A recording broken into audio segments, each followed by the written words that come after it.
Welcome to the Fall 2024 Program Updates presentation. This year, instead of several small separate presentations, we've combined everything into one comprehensive presentation. If you have any questions, please submit them using the Q&A form. You can find the link to the form and the program update announcement on the CTE Administrator Moodle.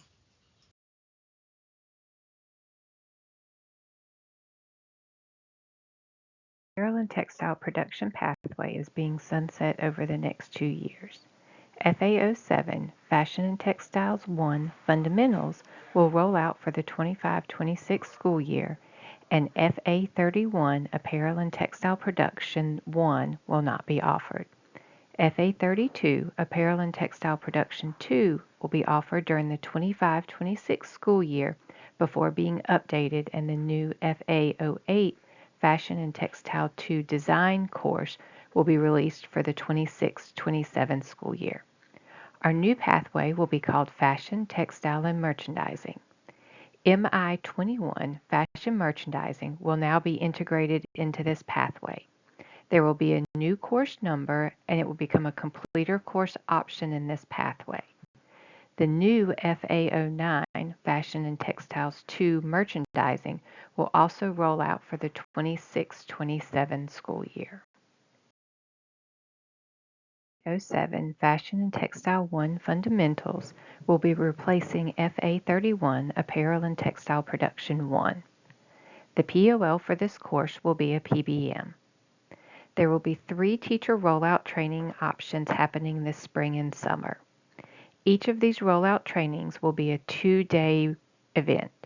The dates are tentatively set for March, May, and with summer conference.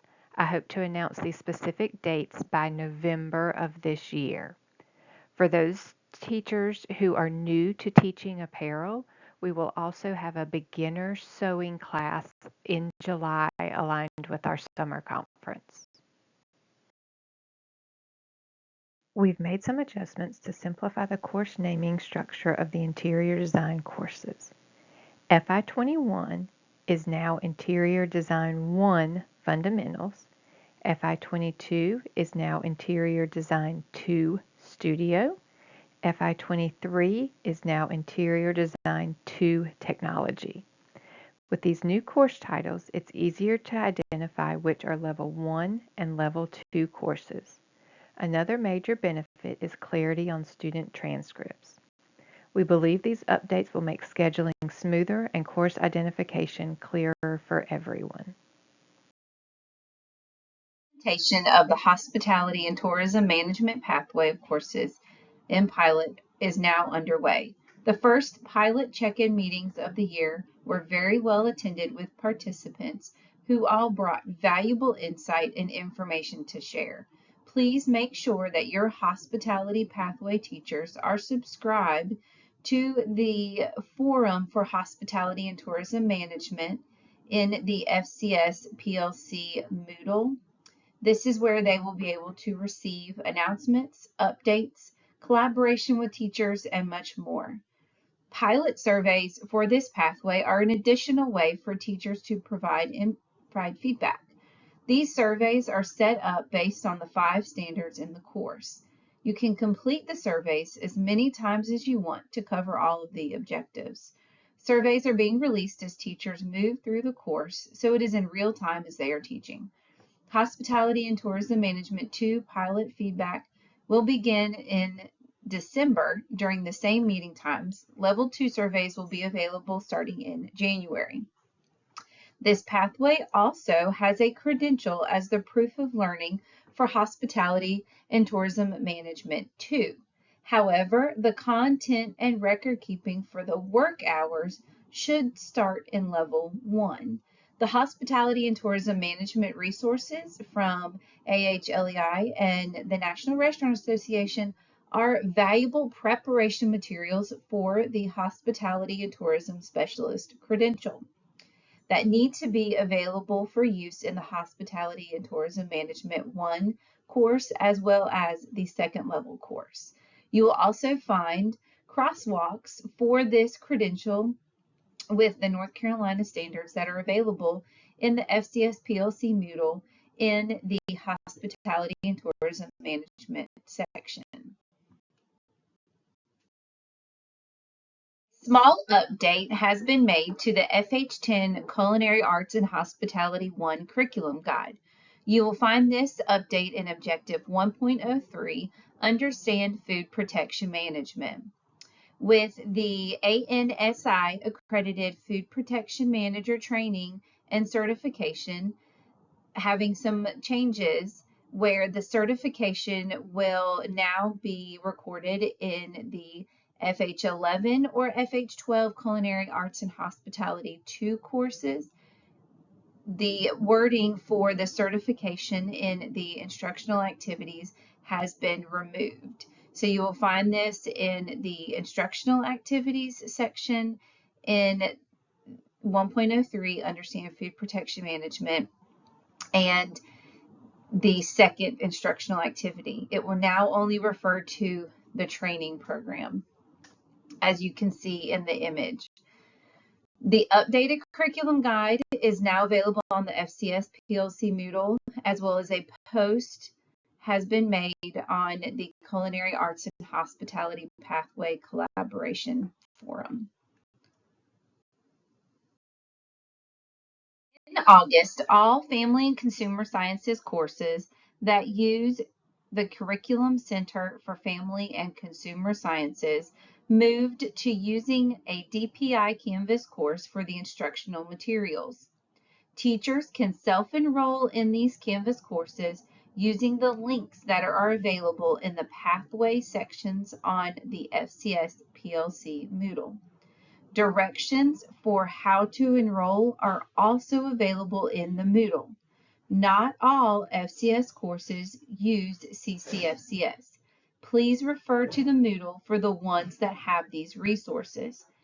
FN 42 Food and Nutrition 2 teachers will now be able to use the farm to table resources available from CCFCS, as this is also available in a DPI Canvas.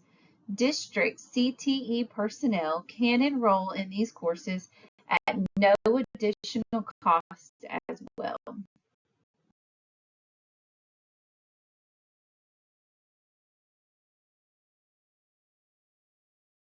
College Board is actively recruiting teachers to provide feedback to frameworks for their AP Career Kickstart pilot.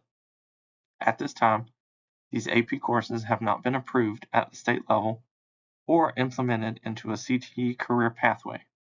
From the state's perspective, participation in any of the frameworks during College Board's pilot phase is allowable as a supplemental resource in either the network administration or cybersecurity pathways.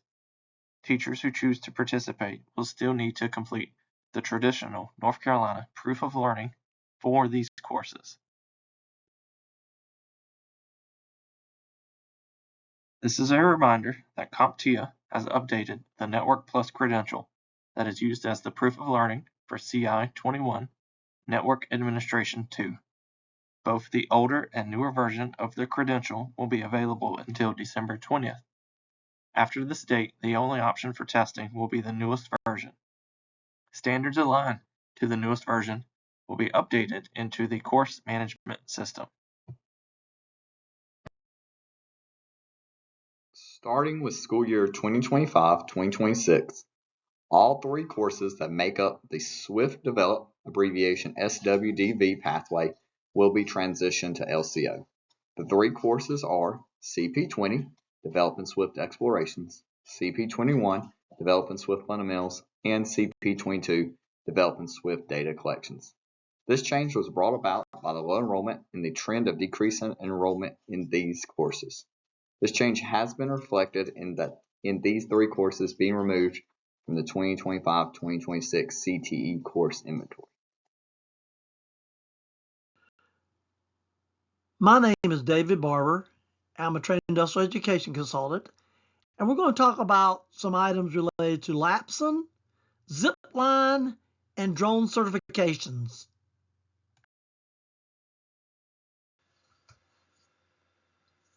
The first area we'll look at is LAPSEN's credential processes that are being updated.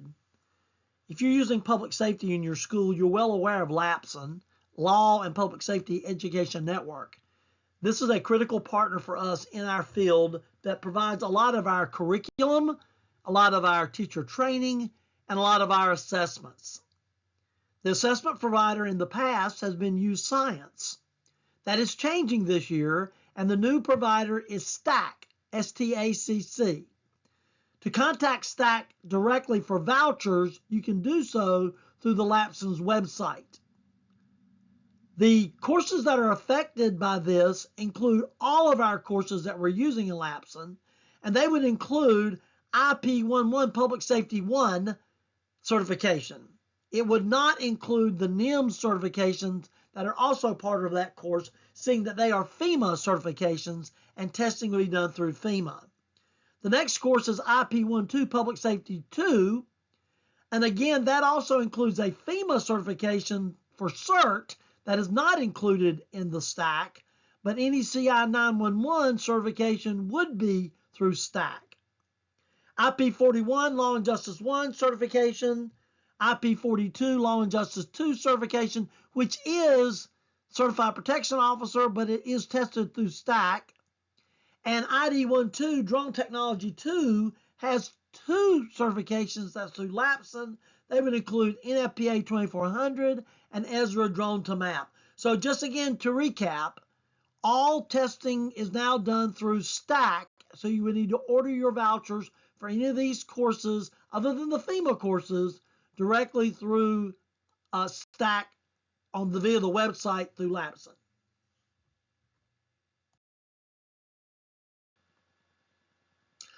The next area I would like for us to look at is the areas of teacher qualifications to teach drones in the high school. Now, teachers that are flying drones are considered professional drone pilots because they get paid to fly drones. And as such, professional pilots are supposed to have their 107. Well, AOPA, which is the professional organization for pilots, lobbied the legislators in Washington, and they agreed to allow educators to fly with just their trust certification. That stands for the Recreational Unmanned Safety Test. This is the same certification that we give in ID10 Drone Technology Fundamentals. It is also a requirement for our teachers that teach ID10 Drone Technology Fundamentals because that is a certification that's being taught. And you may remember that in T&I, to teach one, you got to be one.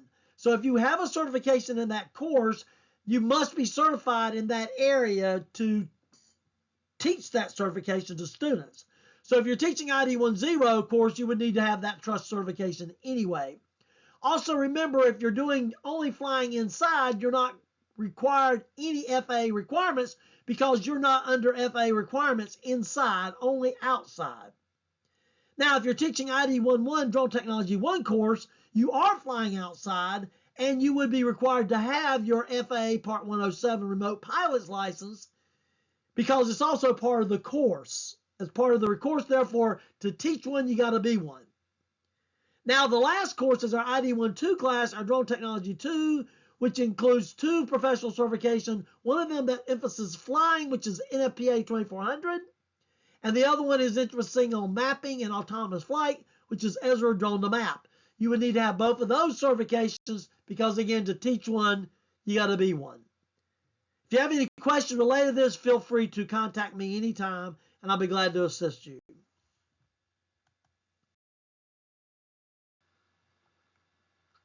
The final area that I would like to focus on is our exciting new drone partnership that we have with Zipline. It's called the Zipline Pilot Pipeline Program.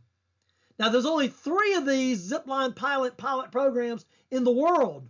One of them is with Embry-Riddle Aeronautical University. This is the premier aviation school in the world, and they have a partner, Zipline Pilot Pipeline. The second one is Unmanned Safety Institute, which is a professional certification that deals with professionals out there in the field that are in the adult world that get certified, and they're the top certification company for drone technology, and they are partnering with them. And then there's North Carolina high schools. We're the only high school in the world who are part of the Zipline Pilot Pipeline program.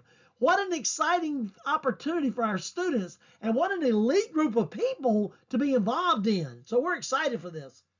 Now, what happens in this pilot pipeline is that the student meeting certain qualifications will be guaranteed a job interview with Zipline. They're not going to be guaranteed a job because a variety of things can happen. May not be any jobs opening at that time, although the number of jobs are going to continue to increase rapidly, but there might not be jobs available at that particular point in time. So therefore, they can't guarantee you a job, but they can guarantee you an interview. And if you don't get the job with Zipline, having an interview with a company like Zipline will prepare you for job interviews with anybody else, any of the other drone piloting companies that are out there and continue to grow in North Carolina. The criteria that the student must meet to qualify is they must have an academic standards. They must have 2.5 unweighted overall GPA of all their coursework. And they must have a 3.0 GPA in their drone pathway. This is unweighted, so honors courses don't matter. They must earn all of the available certifications for that pathway. So in other words, they have to have their trust. So if you don't teach ID10 this year, then you don't qualify. You have to be a school that teaches all three courses. Next year, ID10 becomes a required class anyway, but this year it's a little different because you could be just teaching ID11, ID12. So, but you have to teach all the classes. You have to have at least a 3.0 GPA in the courses that you're taking, average course. You have to earn all the available certifications in the pathway, and you have to get an approval from the teacher, from the administrator, and from the parent. And you do this by completing an application. We're in the process of putting together the application. The application will be coming from Zipline directly. It will ask for personal information, of course, but that would be something that is like any other application that you would fill out. You either fill it out or you don't. It will be an application to Zipline for this pilot pipeline.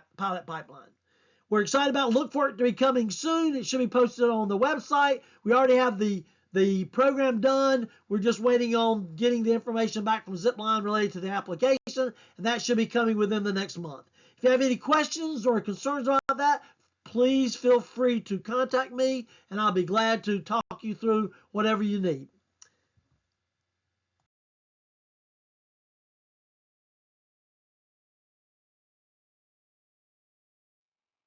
For school year 25-26, CTE will officially include the Junior Reserve Officers Training Corps, JROTC pathway. The 2025-2026 CTE course inventory included JROTC courses after approval by the State Board of Education in June 2024.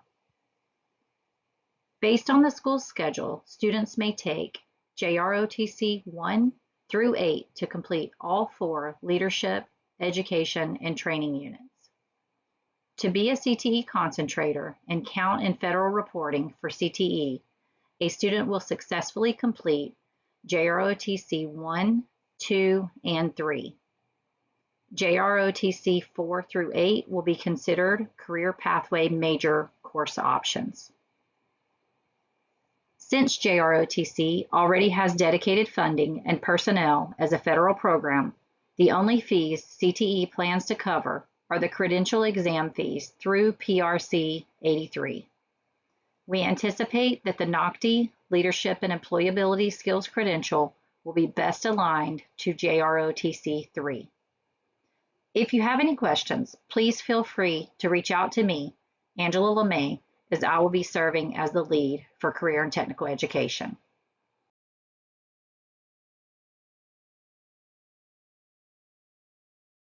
This is Barbara Burt. I am providing updates for nursing fundamentals and practicum, specifically in-facility nurse aid testing.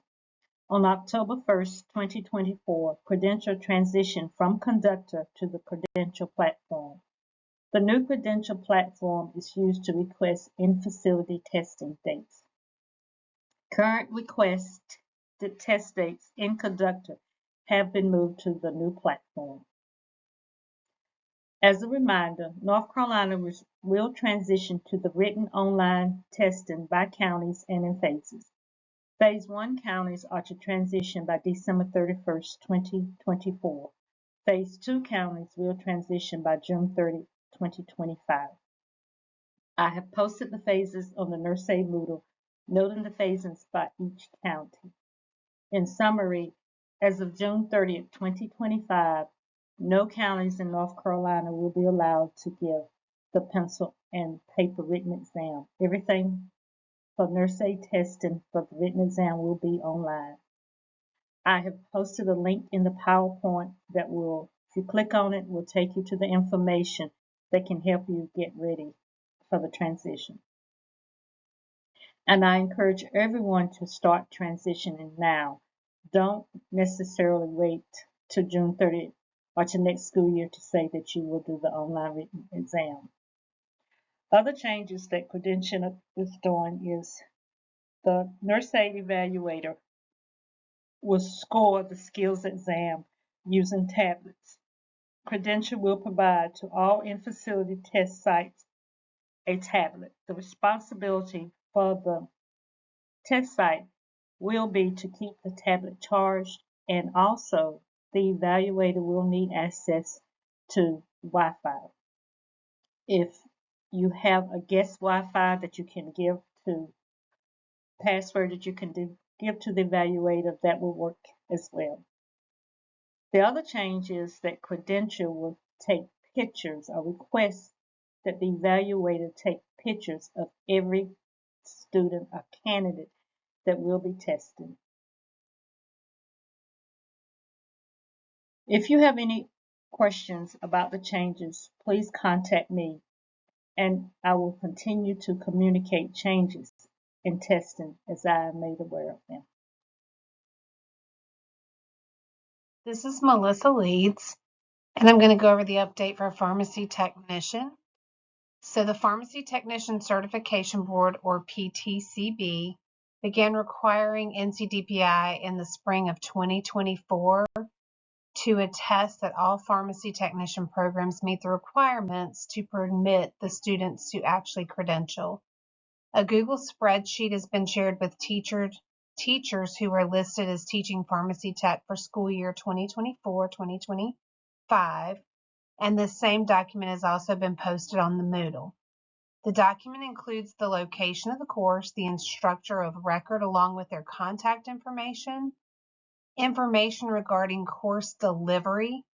Is the instructor using a third-party vendor such as NHA, Caduceus, Aztec, RX Tech Exam, Pharmacy Scholar, etc., or are they teaching a traditional method using a textbook which has already been pre-approved by PTCB? As well as we're required to let PTCB know if the students complete an internship or a clinical experience.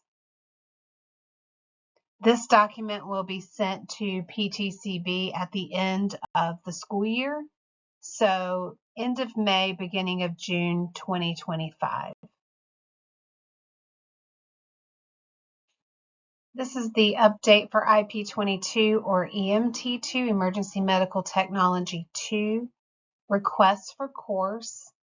The Google form for a request for course will be sent out December the 1st. That will go to the teacher of record, and it will also be posted on the EMT Moodle. Just a reminder that NCOEMS, the North Carolina Office of Emergency Medical Services, requires 28 days in advance to the start of a course for us to put a request in their database called Continuum. In the event your PSU is planning to add a program for the spring of 2025, a request for course for both IP21 or Emergency Medical Responder and IP22 Emergency Medical Technician will need to be made to the North Carolina Office of EMS 28 days prior to the start of that course. In the event that you want to have both programs in the spring, please reach out to me.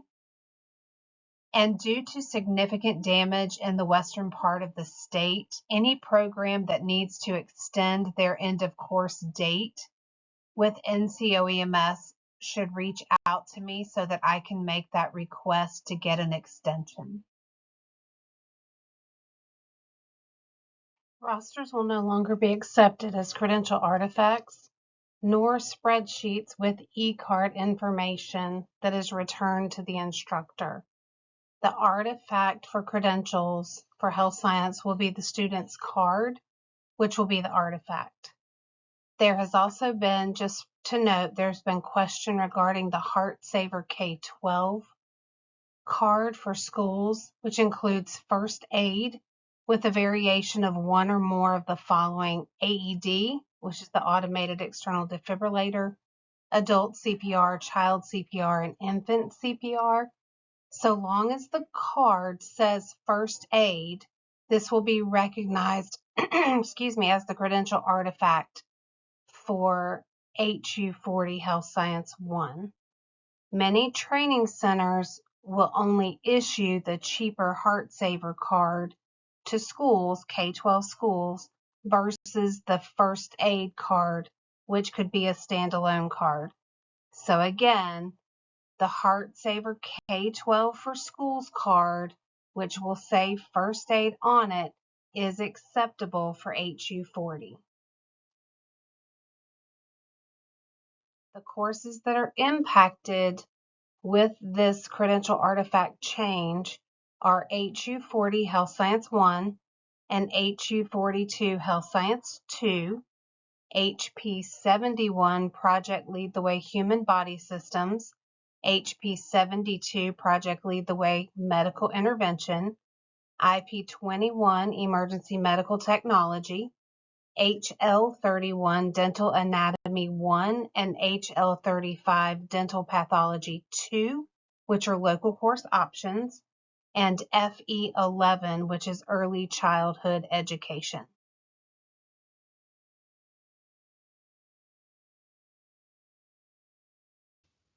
The Agriculture Education Team is pleased to introduce Shelby Robertson, who has recently joined their team as the new NCFFA coordinator. Shelby will be an excellent resource for FFA programs, bringing fresh energy and expertise. Please join them in welcoming Shelby to the team. For teachers of AN 53, Natural Resources 2 Forestry, training is offered on the Forest Worker Credential. This training is scheduled for Wednesday, October 30th, 2024 from 1 to 3 p.m. If your teachers did not have a chance to attend a summer event, this session is for them. The Ag Ed team encourages all eligible teachers to participate and stay updated with the latest credentialing requirements. Lastly, we have some updates about AY20 through AY25 Exploring Agricultural Science courses. Enhanced resources for these courses will be available in early December. These resources are designed to provide more support and improve student learning experiences, so be sure to have your teachers check them out once they are released. The CTE organizational chart has been updated to reflect recent leadership changes and new hires. You can access the new chart on the CTE Administrator Moodle. As part of these updates, there have been changes to course management in the following areas: CSIT, middle grades, BFM, and TNI. The new lead consultants were selected based on their expertise and will continue to serve as subject matter experts, ensuring the highest quality support. To keep you informed, we've made a detailed list of the new lead consultants available in a file on the CTE Administrator Moodle.